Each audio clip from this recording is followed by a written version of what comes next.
মাটি থেকে ইসরায়েলকে উপড়ে ফেলার চেষ্টা করা হয়েছিল। 1948 এই আরব ইসরায়েল যুদ্ধে আরবরা সম্মিলিতভাবে পরাস্ত হয়েছিল ইসরায়েলের হাতে।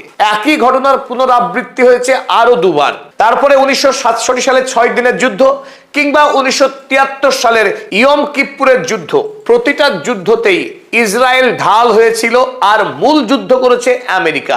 ফলে আরব বিশ্ব শত চেষ্টা করেও এই ইসরায়েল রাষ্ট্রকে পরাস্ত করতে পারেনি। যখনই ইসরায়েলে আক্রমণ করেছে, পাল্টা আক্রমণ করে ইসরায়েল সকল রাষ্ট্রকে ছিন্ন ভিন্ন করে দিয়েছে এবং পার্শ্ববর্তী রাষ্ট্রের বিস্তৃত অঞ্চল নতুন করে দখল করে নিয়েছে। এর অর্থ কি? আরবরা ইসরায়েলের বিরুদ্ধে যুদ্ধ করেনি এমন কিন্তু নয়। বারবার পরাস্ত হবার পর ইসরায়েলকে যে যুদ্ধে হারানো যায়, তাকে পরাস্ত করা যায়, এই বিশ্বাসটাই হারিয়ে ফেলেছিল আরব রাষ্ট্রগুলো। কিন্তু সেই সমস্ত করুণ ইতিহাসকে পিছনে ফেলে এই মুহূর্তে ইরান একটি নতুন ইতিহাসের জন্ম দিল। ইরান দেখিয়ে দিল যে ইসরায়েলকে মার দিয়ে তার মুখ বন্ধ করে দেওয়া যায়। ফেব্রুয়ারি মাসের 28 তারিখে যে হামলা করেছিল ইসরায়েল এবং আমেরিকা, সেই যুদ্ধে ইরান কিন্তু প্রতিরক্ষামূলক যুদ্ধে লড়াই করেছে, মারের বদলে মার দিয়েছে ইরান। কিন্তু প্রথম হামলা ইরান একবারের জন্য ইসরায়েলের উপরে করেনি। সেখান থেকে আমাদের অনেক দর্শক বন্ধু প্রশ্ন করেছিলেন যে ইরান কেন মার খাওয়ার জন্য অপেক্ষা করছে, মার খেয়ে তারপরে কেন মারছে, প্রথমেই কেন মারছে না? এটা একটা তাৎপর্যপূর্ণ প্রশ্ন ছিল যে ইরান কেন মার খাওয়ার অপেক্ষা করে তারপরে পাল্টা মার দিচ্ছিল। কারণ গোটা যুদ্ধে ইরানের যে ন্যাশনাল সিকিউরিটি কাউন্সিল, ইরান রাষ্ট্র হিসেবে অত্যন্ত সুগঠিত এবং তার একটি গণতান্ত্রিক শক্তিশালী কাঠামো রয়েছে। ইরানের যে ন্যাশনাল সিকিউরিটি কাউন্সিল, সেই ন্যাশনাল সিকিউরিটি কাউন্সিল বৈঠক করে সিদ্ধান্ত নিয়েছিল তারা প্রথম যুদ্ধে জড়াবে না। কারণ ইতিমধ্যেই ইরান রাষ্ট্র আন্তর্জাতিক বিশ্বের কাছ থেকে সীমাহীন নিষেধাজ্ঞার ভারে ভারাক্রান্ত। তাই নতুন করে বিশ্বে ইরানের ভাবমূর্তি খারাপ করাটা অত্যন্ত বিপজ্জনক হবে।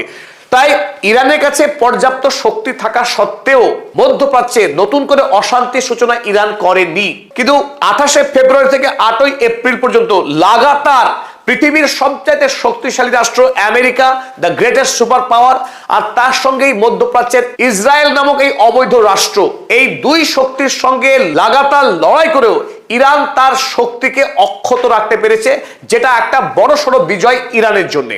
কিন্তু তারপর 2 মাস ব্যাপী নীরব থাকার পর ইসরায়েল যখন লাগাতার লেবাননে রক্ত ঝরাতে থাকলো, সমস্ত আন্তর্জাতিক আইন কানুনকে গুড়িয়ে দিয়ে, এমনকি আমেরিকার গ্যারান্টিতে লেবানন সরকারের সঙ্গে 50 দিনের মধ্যে 5 বার যুদ্ধবিরতি চুক্তি করবার পরেও প্রতিদিন লেবাননে রক্ত ঝরিয়েছে। 2 মাসের মধ্যেই 6,500 মানুষকে খুন করেছে এই গণহত্যাকারী ইসরায়েল রাষ্ট্র। তারপর কিন্তু ইরান আর চুপ থাকতে পারেনি। ইরানের পক্ষে এনাফ ইজ এনাফ এই কথাটাই বলা হয়েছিল। তখন ইরানের এই ন্যাশনাল সিকিউরিটি কাউন্সিল একটা র্যাডিক্যাল শিফট নেয় তাদের বিদেশ নীতিতে, এবং এতদিন ধরে মধ্যপ্রাচ্যে ইরান তার প্রক্সির মাধ্যমে তার শক্তি জাহির করেছে, ইসরায়েলের বিরুদ্ধেই হোক বা আমেরিকার বিরুদ্ধে হোক। এই প্রথম আমরা দেখলাম 180 ডিগ্রি রাজনৈতিক অবস্থান বদলে এই মুহূর্তে ইরান ঠিক করেছে প্রক্সি বা অ্যাক্সিস অফ রেজিস্ট্যান্সের মাধ্যমে সে আর মধ্যপ্রাচ্যের শক্তি দেখাবে না, বরং এই সমস্ত প্রক্সিগুলোকে নিজের শক্তি দিয়ে বাঁচিয়ে রাখবে ইসরায়েলের বিরুদ্ধে সরাসরি লড়াইয়ে নেমে। আর সেটাই করে দেখালো ইরান। 7 তারিখের মধ্যরাতে লেবাননের বেইরুট শহর আক্রমণ করার অপরাধে ইসরায়েলের রামাত ডেভিড এয়ারবেসে সরাসরি মিসাইল হামলা করলো অপারেশন নাসিরের মাধ্যমে। আর এটাই এখন পশ্চিমী দুনিয়ার অধিকাংশ বিশ্লেষক মনে করছে যে ইরান তার অবস্থাকে 100 ভাগ বদলে ফেলেছে। এই আক্রমণের আগেই ইরানের বিদেশমন্ত্রী সৈয়দ আব্বাস আরাগচি তিনি জানিয়েছিলেন যে আমেরিকা এবং ইসরায়েলের বিরুদ্ধে 39 দিন যুদ্ধে লড়বার পরেও এই মুহূর্তে ইরানের সৈন্যবাহিনী যুদ্ধের আগের তুলনায় আরো অনেক অনেক বেশি শক্তিশালী। আর তারই প্রতিফলন কিন্তু আমরা এই আক্রমণের পরে দেখলাম। আমেরিকা যুক্তরাষ্ট্রের রাষ্ট্রপতি অভিনয় করুন, মিথ্যা বলুন, কিন্তু বারবার ইসরায়েলকে সংযত হতে বলেছে। সেটা একটা অদ্ভুত নতুন একটা ঘটনা, কারণ এর আগে কোনো মার্কিন রাষ্ট্রপতিকে ইসরায়েলকে ধমক দিতে শোনা যায়নি। যদিও ডোনাল্ড ট্রাম্প নেতানিয়াহুর হাতে বন্দী একজন ক্রীতদাস, তারপরেও তাকে শোনা গেছে ইসরায়েলকে সংযত হতে, ইরানের উপরে আক্রমণ না করতে। কিন্তু কেন এই পরিবর্তন? সত্যি সত্যি ইতিমধ্যে ইরান কি পারমাণবিক শক্তিতে বলিয়ান হয়েছে? নাকি ইরানের কাছে এমন সামরিক অস্ত্র রয়েছে যার বিরুদ্ধে লড়াই করে ইসরায়েল কিংবা আমেরিকার খুব একটা সুবিধা যে হবে না সে কথা ডোনাল্ড ট্রাম্প বুঝতে পারছেন। আর পাশাপাশি বেঞ্জামিন নেতানিয়াহু, যার জেলে যাওয়া আটকাতে যুদ্ধ করা ছাড়া আর কোনো পথ খোলা নেই, আর সামনেই যে নির্বাচন আসছে ইসরায়েলে, সেই নির্বাচনে জিততে গেলেও বেঞ্জামিন নেতানিয়াহুকে যুদ্ধ করতে হবে, হয় ইরানের সঙ্গে কিংবা লেবাননের সঙ্গে। যুদ্ধ ছাড়া যুদ্ধবাজ ইসরায়েলরা কোনো নেতাকে ভোট দেবে না।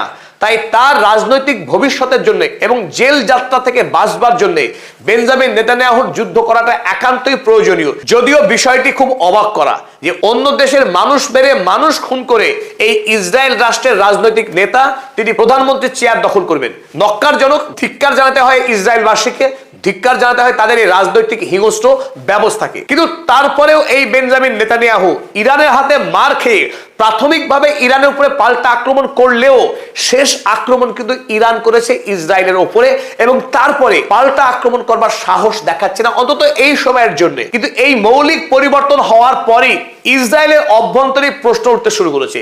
ইসরায়েলের যুদ্ধবাদী জনতা এখন জোর গলায় চিৎকার করে বলছে, বেঞ্জামিন নেতানিয়াহু কেন মার খাবার পরেও ইরানে পাল্টা মার দিচ্ছে না? আমরা কি তাহলে ইরানের হাতে মার খেয়ে বাঁচবো? আমাদেরকে কিল খেয়ে কিল হজম করতে হবে? এ তো হতে পারে না।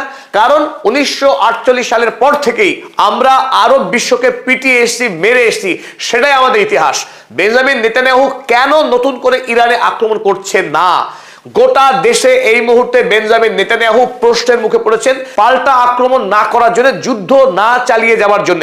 একদিনের যুদ্ধ বিরতিতেই ইরানের অভ্যন্তরে বড়সড় প্রশ্ন উঠতে শুরু করেছে। এমনকি আমরা দেখছি যে ইসরায়েলের অন্যতম প্রধান খবরের কাগজ দ্য জেরুজালেম পোস্ট, যেটি জায়নবাদের অন্যতম প্রধান মুখপাত্র, মধ্যপ্রাচ্যে আরব দেশগুলোকে দখল করার যে মতবাদ, যে মতাদর্শ, সেই মতাদর্শকে বহন করে প্রচার করে দ্য জেরুজালেম পোস্ট। এই জেরুজালেম পোস্ট কাগজের editor in chief Zika Klein সহ আরো একগুচ্ছ লেখক তারা গতকাল রাতেই একটি সম্পাদকীয় প্রকাশ করেন। যে সম্পাদকীয়র প্রধান কথাই হচ্ছে এই যে এই প্রথম ইসরায়েল কোনো মুসলিম রাষ্ট্রের কাছ থেকে মার খেলো, মার খাবার পরে পাল্টা মার দিতে আর সাহস করছে না, মারকে হজম করছে মুখ বুঝে। তাহলে কি সত্যি সত্যি আমরা ধরে নেব, প্রশ্ন করছে দ্য জেরুজালেম পোস্ট, তাহলে কি সত্যি সত্যি আমরা ধরে নেব যে মধ্যপ্রাচ্যের রাজনীতিতে একটা মৌলিক পরিবর্তন হয়ে গেল?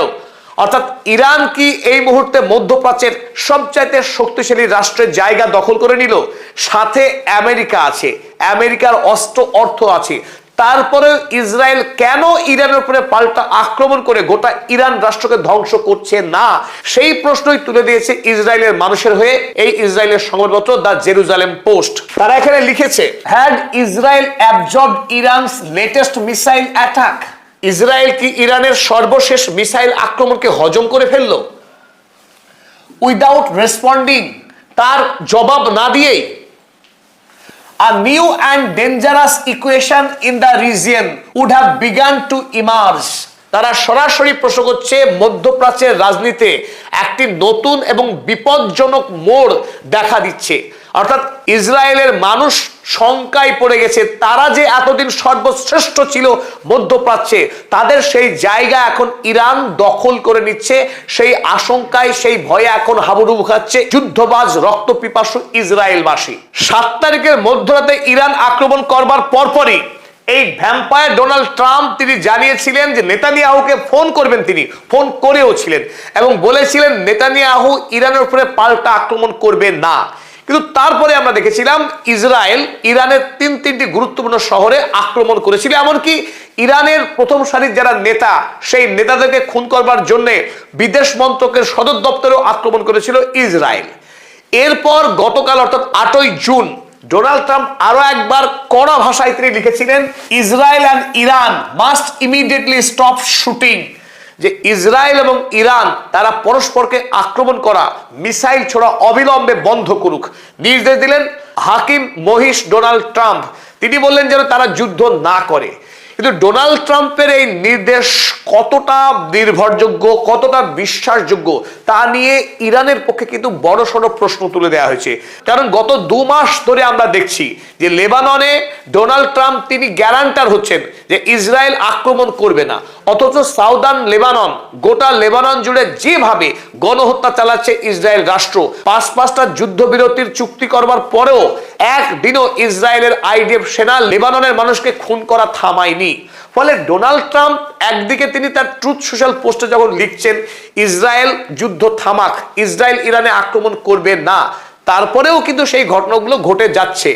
লেবাননে যেভাবে গণহত্যা চালাচ্ছে ইসরায়েল, আমেরিকার নীরব দর্শক, গোটা ইউরোপ মহাদেশ নীরব দর্শক। অথচ গতকাল ইউরোপীয় ইউনিয়ন নতুন করে IRGC ইরানের ইসলামিক রেভলিউশনারি গার্ড কোরকে নিষিদ্ধ ঘোষণা করেছে, স্যাংশন লাগিয়েছে এই ইরানি সৈন্যবাহিনীর বিরুদ্ধে। কিন্তু পৃথিবী কত নির্মম, কত দ্বিচারী, কত কপট, কত ভণ্ড এই ইউরোপ মহাদেশের রাষ্ট্রনায়করা যে লেবাননে 2 মাসে 6,500 মানুষকে খুন করেছে। সেই খুন দেখার পরেও, সেই রক্ত দেখার পরেও ইউরোপীয় ইউনিয়ন ইসরায়েলের সঙ্গে কোনো বাণিজ্য চুক্তি ক্যান্সেল করছে না। এখনো পর্যন্ত ইউরোপের কাছে ইসরায়েল সবচাইতে বেশি বাণিজ্যিক সুবিধা পেয়ে যাচ্ছে। তাই এই ইউরোপীয় ইউনিয়ন কিংবা আমেরিকা যুক্তরাষ্ট্র, পশ্চিমী দুনিয়ার সরকারগুলিকে যে কোনোভাবে বিশ্বাস করা যায় না, সে কথাই দাবি করেছে ইরানের নেতারা। তুর্কির টুডে কাগজে এই খবরই ছাপা হয়েছে, Iran holds Washington directly responsible for every ceasefire violation. যুদ্ধবিরতিকে ভঙ্গ করা যেটা ইসরায়েল রাষ্ট্রের নিত্যদিনের কাজ, আর এই কাজ করার সাহস ইসরায়েল করে কেবলমাত্র আমেরিকার আশকারাতেই। অর্থাৎ প্রতিটি যুদ্ধবিরতিকে ভঙ্গ করার যে অপরাধ ইসরায়েল করছে তার পশ্চাতে সবসময় আমেরিকা যুক্তরাষ্ট্র দায়ী, ডোনাল্ড মহিষ ট্রাম্প দায়ী, সে কথা জানিয়েছে Iran. Iran's foreign ministry spokesperson Ismail Baghei held the United States directly responsible for all ceasefire violations, whatever committed by American forces or by Israel. আমেরিকার সৈন্যবাহিনী কিংবা ইসরায়েলের সৈন্যবাহিনী যতবারই এই সিজফায়ার ভঙ্গ করেছে দায়ী কিন্তু আমেরিকার হোয়াইট হাউস। হোয়াইট হাউসের ইশারা ছাড়া ইসরায়েলের পক্ষে যে যুদ্ধ চালিয়ে যাওয়া সম্ভব নয় সে কথা ইরান খুব ভালো করেই বোঝে। এই প্রেক্ষিতে ডোনাল্ড ট্রাম্প আরো এক ধাপ এগিয়ে একটি মজার কথা বলেছেন গতকাল। তিনি জানিয়েছেন, Trump says he want Netanyahu he might fight Iran alone if war resumed. গতকাল তিনি সাংবাদিকদেরকে আরো এক ধাপ এগিয়ে জানিয়েছেন ডোনাল্ড ট্রাম্প যে যদি ইরান এবার যুদ্ধবিরতি ভাঙে, ইরানকে যদি আক্রমণ করে, যুদ্ধ যদি বাধায়, তাহলে সেই যুদ্ধে আমেরিকা যোগদান করবে না, সেই যুদ্ধ ইসরায়েলকে একা করতে হবে। অর্থাৎ ইরানের সঙ্গে একা পিটুনি খাবে ইসরায়েল, আমরা তার পাশে গিয়ে দাঁড়াবো না, এই কথা বললেন ডোনাল্ড ট্রাম্প। কিন্তু আমরা এও জানি যে এই ডোনাল্ড ট্রাম্প আমেরিকার কংগ্রেসে নতুন একটি বিল আনছে, যে বিলের 224 নম্বর ধারায় স্পষ্ট করে উল্লেখ করেছে আমেরিকা এবং ইসরায়েলের সৈন্যবাহিনী আগামী দিনে একসঙ্গে যুদ্ধ করবে এবং সমস্ত সমরাস্ত্র এবং সমস্ত তথ্য ইসরায়েলের সৈন্যবাহিনীর হাতে তুলে দেবে আমেরিকা। তো এক নজিরবিহীন আইন আনবার চেষ্টা করছে ডোনাল্ড ট্রাম্পের সরকার। তাই এই ডোনাল্ড ট্রাম্প যখন ইসরায়েলকে হুমকি দেয় যে তাকে একা যুদ্ধ করতে হবে, সেই কথা যে মোটেই বিশ্বাসযোগ্য নয় সে কথা ইরান বোঝে এবং মানে। তাই ইরান এই মুহূর্তে অফেন্সিভ স্ট্যান্ড নিয়েছে যে ইসরায়েলের বিরুদ্ধে কোন রকম কূটনীতি নয়, মারের বদলা মার। ইসরায়েল এমন একটি রাষ্ট্র, সে কেবল মারের ভাষাই বোঝে। তাই প্রথমবার ইরান হুমকি দিয়েছিল বেইরুটে যদি আক্রমণ চালায় ইসরায়েল, তাকে পাল্টা হামলা করা হবে। আর যখন ইসরায়েল 7 তারিখে আক্রমণ করলো লেবাননের বেইরুটে, ওই 7 তারিখ রাতেই ইরান আক্রমণ চালিয়েছে ইসরায়েলের রামাত ডেভিড এয়ারবেসে। তাই এবার আরো এক ধাপ এগিয়ে এসে ইরান জানিয়েছে দক্ষিণ লেবাননে যদি ইসরায়েল আক্রমণ চালায় তাতেও ইসরায়েলকে পাল্টা পেটানো হবে অপারেশন নাসেরে। কিন্তু আজ কিছুক্ষণ আগেই, আমরা রেকর্ড শুরু করার ঠিক আধ ঘন্টা আগেই খবর আসলো দক্ষিণ লেবাননে এই গণহত্যাকারী বেঞ্জামিন নেতানিয়াহুর আইডিএফ সেনা তারা আক্রমণ চালিয়েছে এবং নির্মমভাবে নিরীহ 12 জন লেবানি মানুষকে খুন করেছে। তাই ইরানের যে হুমকি ছিল দক্ষিণ লেবাননে যদি আক্রমণ চালায় ইসরায়েল, তবে ইসরায়েলকে আক্রমণ করা হবে। এখন দেখার নতুন করে ইরান আবার ইসরায়েলের উপরে আক্রমণ শুরু করে কিনা। আর যদি এই আক্রমণ শুরু করে, ইসরায়েল কি চুপ করে থাকবে? মনে হয় না। কারণ এই মুহূর্তে ইসরায়েলের অভ্যন্তরে সীমাহীন চাপ প্রয়োগ শুরু হচ্ছে এই যুদ্ধ অপরাধী বেঞ্জামিন নেতানিয়াহুর উপর নতুন করে যুদ্ধ শুরু করার দাবি দিয়ে। তাই শিগগিরই যে মধ্যপ্রাচ্যে আরো একটা ভয়াবহ ভয়ঙ্কর যুদ্ধ হতে যাচ্ছে, তারই ইঙ্গিত কিন্তু পাওয়া যাচ্ছে সব দিক থেকে।